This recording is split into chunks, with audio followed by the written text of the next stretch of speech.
বাচ্চার কাছে জিজ্ঞেস করছি যে বাবা কী খাচ্ছ, কেমন লাগছে। তো দেখুন ও কথার কোনো উত্তর না দিয়েই মজা করে খেয়ে নিচ্ছে। বাচ্চাকে এত সাজুগুজু করে বসেনি, ও বাসায় যেভাবে আছে সেভাবেই ওরে আমি খেতে দিয়ে বলছি বলো কেমন হয়েছে। ও খেলে আসছে বাইরে থেকে। তো দেখেন না ও চেহারাটা দেখেন, ও কি পরিমাণ খুশি হচ্ছে খাওয়ার সময়। দেখো খুশি হয়ে বলতেছে, দেখতে পাচ্ছেন ও অনেক মজা করে খাচ্ছে। আসলে বাচ্চার মজা করে খেলে আসলে খুব ভালো লাগে। যাই হোক, আমি এখানে ময়দা আর 1 চামচ বেকিং পাউডার নিয়ে মাখিয়ে সুন্দর করে এভাবে নরম নরম করে মাখিয়ে রাখছি।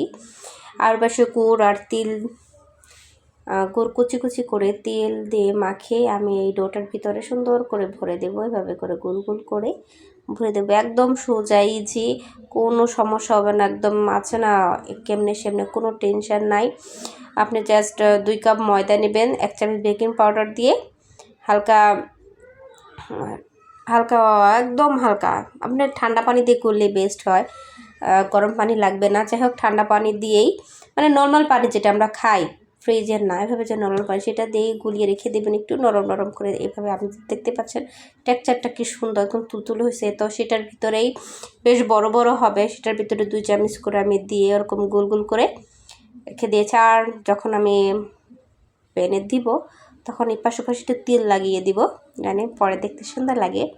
তো আমি প্রথমে পেশপিট করে দিতে পাচ্ছেন তেল দিয়ে দিলাম, যেন খেতে সময় তেল মানে লাগে আর দেখতে সুন্দর লাগে। আমি প্রথমে 4টা দিয়েছি, দিয়ে একটু ঢেকে দিয়ে আরও কয়েকটা বানিয়ে নিলাম। তারপর আস্তে আস্তে উল্টায় দিলাম, দেখতে পাচ্ছেন পিঠ হয়ে গেছে। আমি আস্তে আস্তে পিঠা সবগুলো দিয়ে দেবো, যে কটা বানাইছি একসাথেই সুন্দর করে বানিয়ে নিচ্ছে, দেখতে পাচ্ছেন।